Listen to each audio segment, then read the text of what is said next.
hindi ko lang try ito pala. Wala sa mo to. Ang pamangkin ko. Ayun no. Nasa may puno.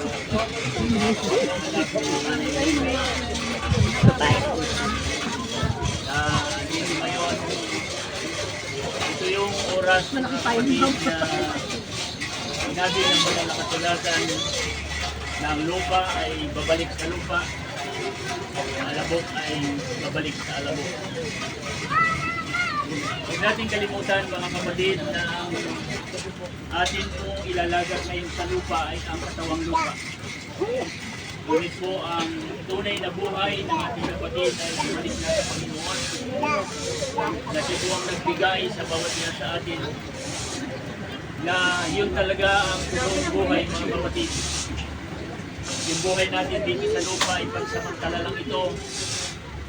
Gano'n mang kahaba, kaigsi, ang buhay ay mahalaga mga kapatid.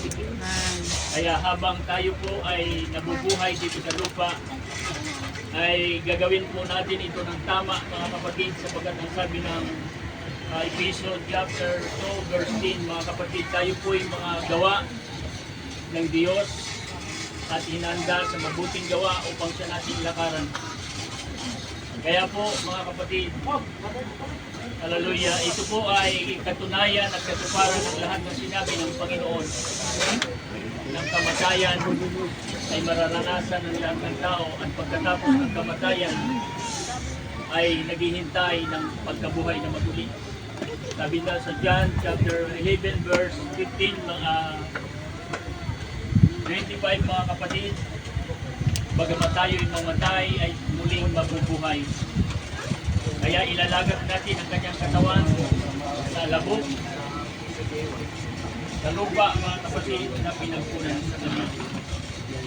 Sabi ng mga awit mga kapatid, chapter 46 verse 1 at 103 verse 13 hanggang 18. Sabi po dito, ang Diyos ang aking angkulan at kalakasan.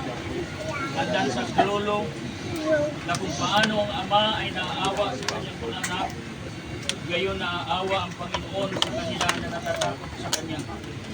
Sapagkat nalalaman niya ang ating anyo, kaniyang inaalaala na tayo alabog.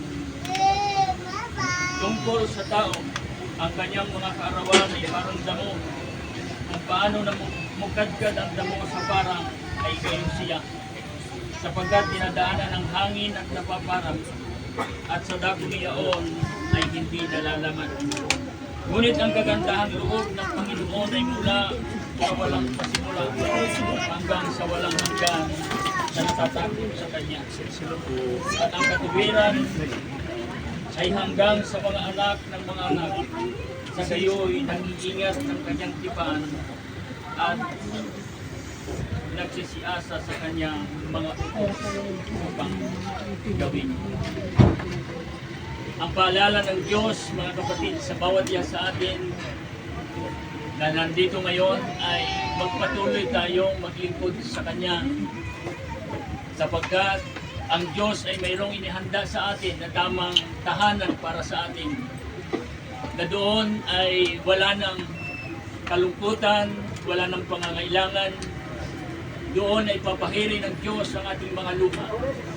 Hindi na natin kailangan ng doktor na mga material na bagay doon, kundi ang Diyos, hallelujah, ang patuloy na gagawa at kikilos sa ating mga buhay. At kung paano tayo magtagumpay, mga kapatid. At muli ay sinasabi ko sa inyo mga kapatid kung ano po ang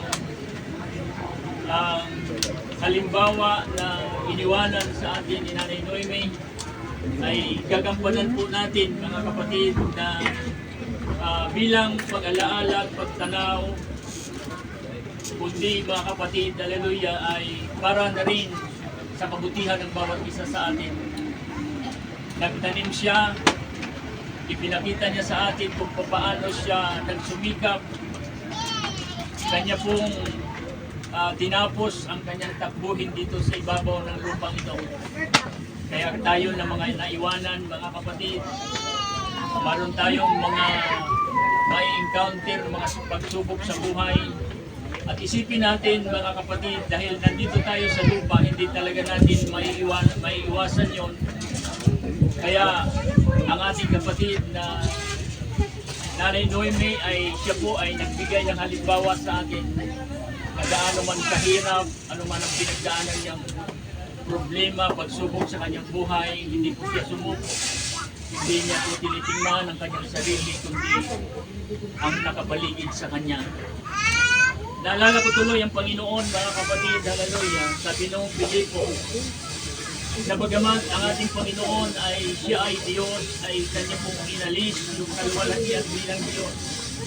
Nagitulad sa mga tao, nag-anyong alipin, nagpasunurin sa kamatayan, para tayo po ay maabot niya, mga kapatid. Although hindi maiksi ang kamay ng Panginoon, pero nagpakababa siya, nag-anyong alipin para sa iyo at sa akin, mga kapatid. Hallelujah.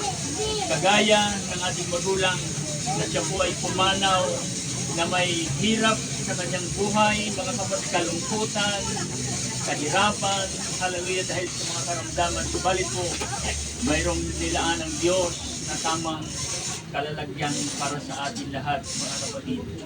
At yun ay makakamit natin kung tayo po ay magpapatuloy, mga kapatid, sa ating paglilingkod sa ating Panginoon.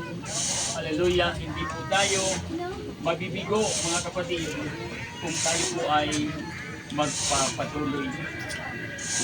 Mga kapatid, hallelujah, ito na po yung huling araw at oras natin siyang makikita ngayon. Kaya po, sabi po dito sa banal na kasulatan, mga kapatid, naniniwala tayong si Jesus ay namatay at muling nabuhay. Kaya naman naniniwala tayo na bubuhayin din ng Diyos ang lahat na namatay, nananalig kay Jesus upang isama sa Kanya. Ito ang aral ng Panginoon na sinasabi namin sa inyo. Naparito ang Panginoon, tayong nabubuhay ay hindi mauuna sa nangamatay. Sa mga araw na iyon, kasabay ang malakas na utos ng tinig ng arkanghel, ang tunog ng propeta ng Diyos. Bababa ang Panginoon mula sa langit at bubuhayin muna ang mga namatay na nananalig kay Kristo. Pagkatapos tayong mga nabubuhay, natin sila ay kanyang kunin sa kulap at isasama sa mga binuhay upang salubungin sa papawari ng Panginoon at sa gayon makakapiling niya tayo magpakailanman. Amen. Kaya naman, tayo po mga kapatid ay magpaalam kay Nanay Noemi na bagamat kahit na hindi na niya nararamdaman yon, hallelujah, ay